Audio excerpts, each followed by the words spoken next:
Sometimes, the biggest proof of fear isn't a photo, a video, or an eyewitness. Sometimes the proof is a lifetime of terror in one person's mind. Because when you go looking for an explanation for certain events, you don't get answers, you only get more questions. Today's story is exactly like that. In a remote mountain county in Oregon, on a deep winter night, a young man named Isaac was walking behind someone. He could see this person clearly, but they made no sound when they walked. And after that night, Isaac was never able to look at winter fog the same way again. When the bitter cold winter wind blows through the pine forest known as Blackwood, in the remote mountain area of Oregon, it feels like someone is whispering something in a very low voice.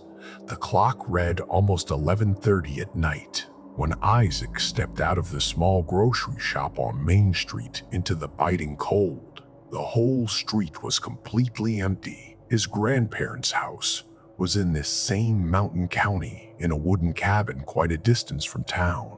He had come here for winter break, and for the first few days, the place had felt peaceful and beautiful to him. But tonight was different. Everything around him, wrapped in a blanket of fog, felt strangely heavy and still. Isaac carried a bag full of groceries in his hand. The walk home wasn't very far, 5 minutes along the highway, then a left turn onto a lonely gravel road, and he'd reach his grandparents' wooden cabin. Isaac quickened his pace as he walked. Right when he left the highway and stepped onto the rough, lonely dirt road, something inside his chest suddenly tightened. Up ahead, standing about 20 feet away, was someone. Even through the fog, the shape was clear. A woman. She wore a heavy, pitch-black windbreaker coat that covered her from head to toe, with the hood pulled up. It was unusual for a woman to be walking alone out here at this hour, but at first, Isaac didn't think much of it. Maybe she was just heading home to a house nearby. A few seconds later, the woman started walking too. Isaac kept moving at his own pace. Out of curiosity, he called out to her in a raised voice. "Hello, are you okay?" His voice faded away on the empty road. No answer came. The woman didn't look back, not even once. It was as if she had no idea Isaac was even there. As he walked a bit further, Isaac noticed he could clearly hear the crunch of dry leaves and gravel under his own boots. But the woman ahead made no walking sound at all. In the fog, he couldn't even tell if her legs were moving. Only the bottom of her coat swayed slightly. It took him a few moments to even think of his phone. In this mountain area, there was hardly ever any signal anyway, and he simply couldn't find the courage to look away from the shape ahead of him. The thought of checking his phone screen came and went almost immediately. All his attention stayed fixed on the mysterious figure in front of him. Isaac picked up his pace a little. He figured he'd catch up to the woman within a few seconds, but strangely, the distance didn't shrink. In fact, the faster he walked, the more it seemed. The woman moved forward at exactly the same speed. The gap between them stayed almost exactly the same. This time, Isaac stopped. Unbelievably, the figure ahead of him seemed to stop at the exact same moment. A few seconds later, when he started walking again, the woman started moving too. This time, something inside Isaac's chest really did turn cold. He started walking in a way that was almost a run. In the fog and darkness, he couldn't tell if the woman's legs were really moving or if it was just her coat swaying in the wind. The air around him seemed to grow even colder. Thick clouds of breath poured from his mouth, gasping like his lungs were about to burst. He kept his eyes fixed only on the cabin ahead. Just a few yards ahead, the wooden gate of his grandparents' cabin came into view. A soft yellow light spilled out from the window. Seeing that familiar light, a little courage returned to Isaac's chest. He thought, just a few more seconds, and then he'd be safe, right at the gate. Isaac blinked for just one moment, and in that exact instant, the woman in the black coat was gone. The road ahead was empty. There was no sound of running feet, no sound of anyone slipping into the bushes, no shape left in the fog. It was as if no one had been standing there at all. Just moments before, Isaac froze solid, right where he stood. His heart was pounding so hard that it felt like the sound could be heard even in the silent night. An unnatural stillness settled over everything around him, as if the entire forest had suddenly stopped breathing. Right then, that silence broke as a harsh sound rose from deep in the forest, a coyote's howl. Then another. Then a few more. Within seconds, one coyote howl after another began echoing from every direction around him. There was no way to tell which howls were close and which were far, but together they created an unsettling sound, as if the whole forest had woken up at once. Isaac started to feel like countless eyes were watching his every move from somewhere in the darkness. Between fear and cold, the grocery bag slipped from Isaac's hand and fell to the ground. The cans inside knocked against each other with a clattering sound. Isaac wanted to scream, but no sound came out of his throat. It felt like even the air inside his chest had frozen solid. Right at that moment, something seemed to move between the thick pine trees to his right.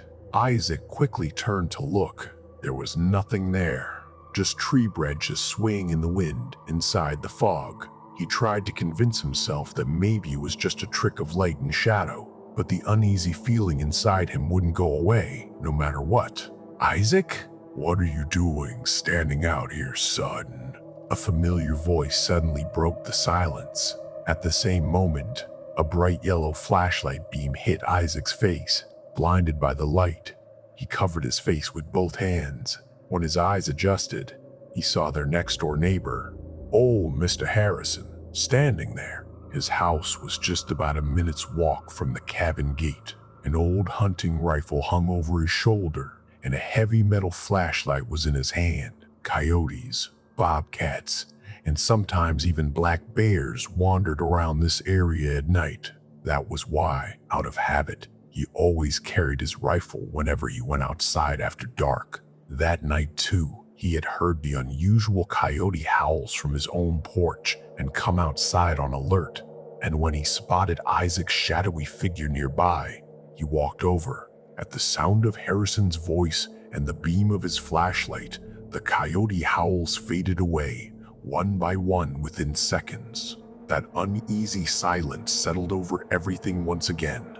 The moment Mr. Harrison placed a hand on his shoulder, Isaac suddenly flinched. The old man looked at his face and understood the boy was terrified.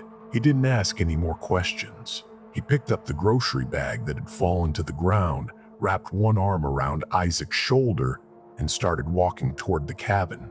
Before they reached the door, he paused once and shone his flashlight toward the forest. The beam swept slowly over the pine trunks, the bushes, and the fog. Nothing was there, only the pine branches swaying slowly in the cold wind. The moment he stepped inside the cabin, Isaac's body wouldn't stop shaking. His grandmother quickly sat him by the fireplace and wrapped him in a thick blanket. Even with a hot mug of coffee in his hands, the shaking wouldn't stop. As the night wore on, he developed a dry cough. Before dawn, a raging fever had taken hold of him. Mr. Harrison later said that hearing the coyote's unusual howling that night had made him suspicious right away. That was why he grabbed his flashlight and rifle and come out of the house. Even after living in this area for many years, he had rarely heard coyotes howl quite like that. After that night, Isaac couldn't get out of bed for 7 straight days. On the very first night, his fever touched 104 degrees. His grandmother kept wiping his body down with cold water again and again, but the fever wouldn't break. In his feverish state, Isaac kept muttering the same words over and over. There was no sound of her feet. She was right in front of me, then suddenly gone. Sometimes he would suddenly jolt and stare at the door, as if he sensed someone standing just outside. His grandmother assumed it was probably just the high fever making him delirious. The next morning, the local doctor came and examined Isaac. He said that being out in the severe cold and wet fog for so long had brought on the early signs of pneumonia. He prescribed the necessary medicine and told him to rest. Slowly, the fever began to break, but the memory of that night never faded from Isaac's mind, not even for a moment. A few days after he had fully recovered, one afternoon, Isaac worked up the courage and told Mr. Harrison the whole story. The old man listened to every word carefully. He didn't interrupt even once. Even after the story ended, he sat quietly for quite a while. His eyes stayed fixed on the pine forest behind the cabin. Finally, in a very calm voice, he said, "Don't go looking for answers to all this forest's questions, son. Some paths just aren't meant for people after dark." Isaac waited, hoping the old man would say more, maybe reveal whether he had ever seen something like this before. But Mr. Harrison didn't say another word. After saying that, he slowly stood up, walked out to the porch, and stood there silently for a while, staring at the fog. Then, without offering any explanation, he walked away toward his own house. Many years have passed since that night. To this day, Isaac still doesn't know whether he truly saw someone that night, or whether the fog, the darkness, and his own fear had simply played a cruel trick on his eyes. But one thing still unsettles him to this day.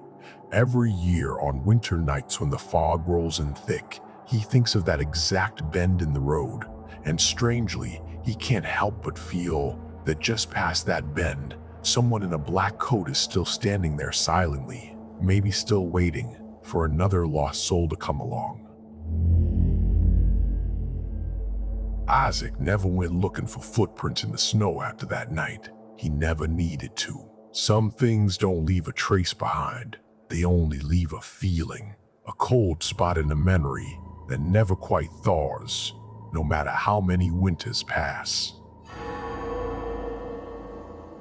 I'm Alex Vane, and you've been listening to Unquiet Corners. If this story followed you the way it followed Isaac, consider subscribing and join me next time as we step into another quiet corner where something is still waiting. If you ever hear footsteps beside you on a foggy road and they don't quite match your own, how long would you keep walking before you dared to look?